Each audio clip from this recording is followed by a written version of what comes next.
الرحمان صاحب کو ڈیزل ہم نے نہیں کہا تھا، خواجہ آصف صاحب نے کہا تھا، اور ڈیزل کے جو ٹھیکے تھے وہ ابھی تک موجود ہیں. تو آپ ذرا اپنا ایک تو وہ کریکٹ کریں کہ وہ خواجہ آصف صاحب کو عادت ہے مختلف لوگوں کو اس قسم کے ٹائٹل دینے کی. سول ڈکٹیٹرشپ کہتے ہیں، اور اتنی بدترین دھاندلی پاکستان کی 75 سالہ ہسٹری میں نہیں ہوئی ہے. تو باقی جہاں تک بیانیے کی بات ہے، ہم اپنے بیانیے پہ سٹینڈ لے رہے ہیں، اور دیگر سیاسی جماعتوں میں میرے علم کے مطابق پیپلز پارٹی کا ذکر نہیں کیا گیا ہے. دوسری جماعتیں جو پی ڈی ایم کے ساتھ اس وقت شامل نہیں تھیں ان کی بات کی جا رہی ہے. تو انشاءاللہ ہم اپنے سیاسی نظریے پہ بھی سٹینڈ لیتے ہیں اور اپنے سیاسی نظریے پہ بھی کھڑے ہیں. اگر یہی کرنا ہوتا تو پھر عمران خان کو جیل میں بیٹھ کے اتنی تکلیفیں اور ان کی جو بشرا بی بی کو جس طریقے سے رکھا گیا ہے، ناجائز طریقے سے ان کو نظر بند کیا گیا ہے اور ان پہ جس طریقے کے ظلم و ستم ڈھائے جا رہے ہیں، یہ بھی ہمیں قابل قبول نہیں. یہ ساری باتیں، یہ ساری تکلیفیں وہ اسی جمہوریت کے لیے قربانی دے رہے ہیں اور نو ڈیل اور نو مکمکا کی سیاست پہ بلیو کرتے ہوئے یہ کر رہے ہیں. میڈم یہ بتائیے گا کہ جس طرح پاکستان تحریک انصاف کا موقف تھا کہ ہم پی ڈی ایم کے ساتھ کوئی مذاکرات نہیں کریں گے، کوئی بات چیت نہیں ہوگی، مولانا فضل الرحمان صاحب کو کل تک ڈیزل کہتے تھے، آج ان کے دروازے پر دستک دینا پڑا، کیوں؟ دیکھیں، جہاں تک دروازے پہ دستک دینے کی بات ہے، دروازے پہ دستک بھی دی ہے. مولانا صاحب سے پوچھیں کہ ان کا بیانیہ کیسے چینج ہوا ہے.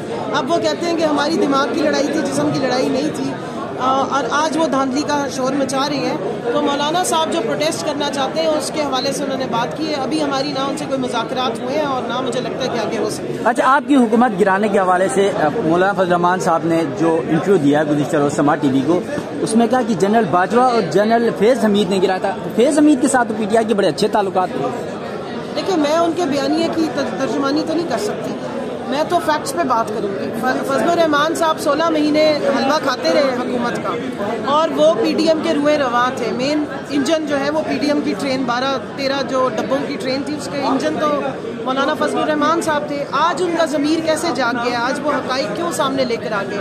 اور اگر اس بیانیے کو ذہن میں رکھا جائے تو سائفر کیس میں پھر عمران خان کو 10 سال یا 14 سال کی سزا نہیں بنتی ہے، پھر سزائیں کہیں اور بنتی ہیں. اور جہاں تک معاملات صحیح ہونے کی بات ہے تو خان صاحب نے ہمیشہ نظریے کی سیاست بھی کی اور نظریے کی حکومت بھی کی.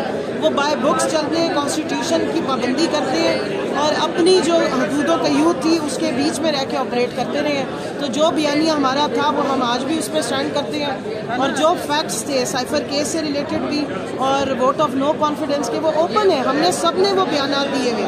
آج 10 مہینے ہم لوگ سارے زیر عتاب رہے، اور فضل الرحمان صاحب کل یا پرسوں آ کے کہہ رہے ہیں کہ 9 مئی کا بیانیہ دفن ہو گیا. بیانیہ بنانے والے بھی یہی تھے اور اب دفنانے والے بھی یہی ہیں. ہم تو پہلے بھی انا للہ و انا الیہ راجعون پڑھ رہے تھے، کیونکہ جمہوریت کا جنازہ نکالنے میں پی ڈی ایم کا جتنا بڑا ہاتھ ہے اور جتنے یہ شریک جرم ہے اتنا کوئی اور نہیں ہو سکتا. میڈم یہ بتائیے گا کہ جس طرح انتخابات میں دھاندلی کے آپ لوگوں کی جانب سے الزامات لگائے گئے، 45 فارم آج سامنے رکھا جا رہا ہے، ایک طرف الزامات اور اپنی ہاری ہوئی نشستیں آپ واپس لینا چاہ رہے ہیں جو آپ جیت چکے ہیں آپ کے مطابق، لیکن دوسری جانب آپ کے آزاد امیدوار توڑے جا رہے ہیں، آپ ان کو سیف کیوں نہیں کر رہی؟ پاکستان تحریک انصاف ان کے حوالے سے خاموش کیوں ہے؟ دیکھیے، ہم تو پوری کوشش کر رہے ہیں کہ ان کے ساتھ جو ظلم و ستم اور یہ جو اغوا برائے بیان اور اغوا برائے جو دوسری سائڈ پہ لے جانے والا ہے وہ ختم ہو جائے. لیکن آپ لوگ بھی تو اس چیز کو کھلے عام دیکھیں نا کہ ایک پارٹی کے نشست پہ جیتا ہوا امیدوار ہے، اس کو پولیس کس خوشی میں اٹھا رہی ہے؟ ایک جیتے ہوئے امیدوار کو پولیس کیوں اٹھاتی ہے اور اغوا کیوں کرتی ہے اور پھر اس کے بعد اس کا بیان کیوں آتا ہے؟ اس پہ ہمارے میڈیا کی کیا پلس ہے؟ اس پہ ہمارے مقتدر جو حلقے ہیں یا ہماری جوڈیشری ہے وہ کس بات کا انتظار کریے؟ کھلے عام یہاں پر جو ہوتا رہا ہے 10 مہینوں میں، وہ میں کیا بیان کروں؟ ہم تو خود تکلیف برداشت کر کے بیٹھے. کس بات پہ ہمیں سزائیں ملی ہیں؟ ملک سے محبت کرنے پہ، جمہوریت پہ ثابت قدم رہنے پہ، آئین اور قانون کی پابندی کرنے پہ، یا اپنے نظریے پہ ڈٹ کے کھڑے ہونے پہ؟ اگر اسی بات پہ ہمیں سزائیں ملتی رہی ہیں تو ٹھیک ہے، ہم تو اس بات پہ خوش ہیں کہ ہم نے یہ تکلیفیں کاٹی ہیں. لیکن میں آپ سب سے سوال کرتی ہوں کہ کھلے عام آپ دیکھ رہے ہیں کہ ایک بندہ جیتا اور اس کو گرفتار کر لیا جاتا ہے. کون سا آئین پاکستان کا کہتا ہے کہ ایک بندہ جیتے تو اس کو گرفتار کر لو اور اس کے بعد وہ پارٹی بدل لے؟ مجھے بتائے کہ وہ جو کنگ میکر تھے، وزیر اعظم بنانے والے، وہ اپنے جہاز سمیت تو اب سیاسی دنیا سے ہی رحلت فرما گئے. کتنے لوگوں کو انہوں نے ظلم و تشدد کے بعد پٹکے پہنائے تھے. آج کیا ہوا؟ تو جبر کا موسم جو ہے نا وہ بدل ہی جاتا ہے. Thank you very much. جی قبل صاحبہ کیسے ہیں؟ میری اجازت ہے، میرا دوبارہ آ رہی ہوں. सिविल डिक्टेटरशिप कहते हैं। और इतनी बदतरीन धांधली पाकिस्तान की 75 साल हिस्ट्री में नहीं हुई है। तो बाकी जहाँ तक बयानिए की बात है, हम अपने बयानिए पे स्टैंड ले रहे हैं और दीगर सियासी जमातों में मेरे इल्म के मुताबिक पीपल्स पार्टी का जिक्र नहीं किया गया है। दूसरी जमातें जो PDM के साथ उस वक्त शामिल नहीं थी, उनकी बात की जा रही है। तो इंशाल्लाह हम अपने सियासी नज़रिए पे भी स्टैंड लेते हैं और अपने सियासी नज़रिए पे भी खड़े हैं। अगर यही करना होता तो फिर इमरान खान को जेल में बैठ के इतनी तकलीफ़ें और उनकी जो बुशरा बीबी को जिस तरीके से रखा गया है, नाजायज़ तरीके से उनको नज़र बंद किया गया है और उन पे जिस तरीके के जुल्म और सितम ढाए जा रहे हैं, ये भी हमें काबिल कबूल नहीं। ये सारी बातें, ये सारी तकलीफ़ें वो इसी जमहूरियत के लिए कुर्बानी दे रहे हैं और नो डील और नो मुकमुका की सियासत पे बिलीव करते हुए ये कर रहे हैं। मैडम ये बताइएगा कि जिस तरह पाकिस्तान तहरीक इंसाफ का मौक़िफ़ था कि हम PDM के साथ कोई मुज़ाकरात नहीं करेंगे, कोई बातचीत नहीं होगी, मौलाना फजल रहमान साहब को कल तक डीजल कहते थे, आज उनके दरवाजे पर दस्तक देना पड़ा, क्यों? देखिए, फजल रहमान साहब को डीजल हमने नहीं कहा था, ख्वाजा आसिफ साहब ने कहा था। और डीजल के जो ठेके थे वो अभी तक मौजूद है।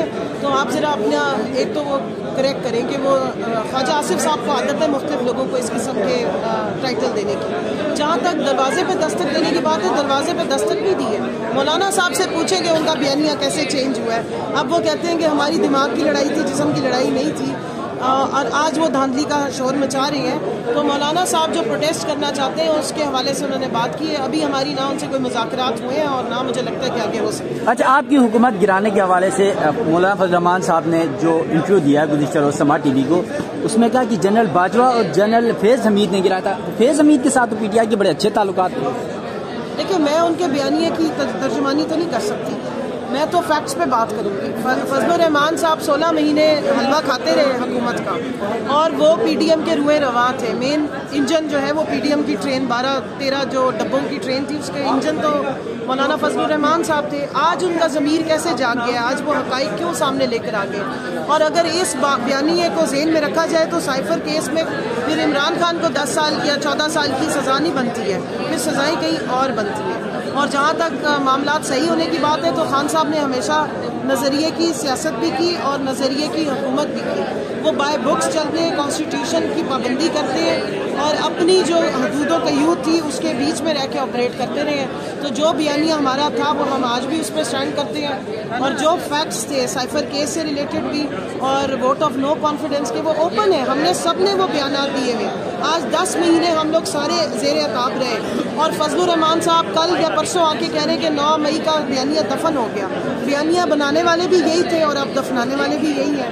हम तो पहले भी इन्ना लिल्लाहि व इन्ना इलैहि राजिऊन पढ़ रहे थे, क्योंकि जमहूरियत का जनाजा निकालने में PDM का जितना बड़ा हाथ है और जितने ये शरीके जुर्म है उतना कोई और नहीं हो सकता। मैडम ये बताइएगा कि जिस तरह इंतखाबात में धांधली के आप लोगों की जानिब से इल्जाम लगाए गए, 45 फार्म आज सामने रखा जा रहा है, एक तरफ इल्जामात और अपनी हारी हुई नशिस्तें आप वापस लेना चाह रहे हैं जो आप जीत चुके हैं आपके मुताबिक, लेकिन दूसरी जानिब आपके आज़ाद उम्मीदवार तोड़े जा रहे हैं, आप उनको सेफ क्यों नहीं कर रही? पाकिस्तान तहरीक इंसाफ उनके हवाले से खामोश क्यों है?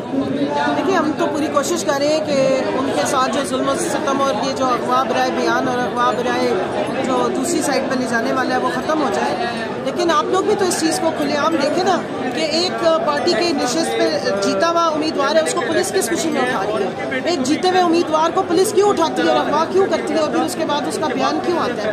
इस पर हमारे मीडिया की क्या पल्स है? इस पर हमारे मुक़्तदर जो हल्के हैं या हमारी जुडिशरी है वो किस बात का इंतज़ार करिए? खुलेआम यहाँ पर जो होता रहा है 10 महीनों में, वो मैं क्या बयान करूँ? हम तो खुद तकलीफ़ें बर्दाश्त करके बैठे। किस बात पे हमें सजाएं मिली हैं? मुल्क से मोहब्बत करने पे, जमहूरियत पे साबित कदम रहने पे, आइन और कानून की पाबंदी करने पे या अपने नज़रिए पे डट के खड़े होने पे?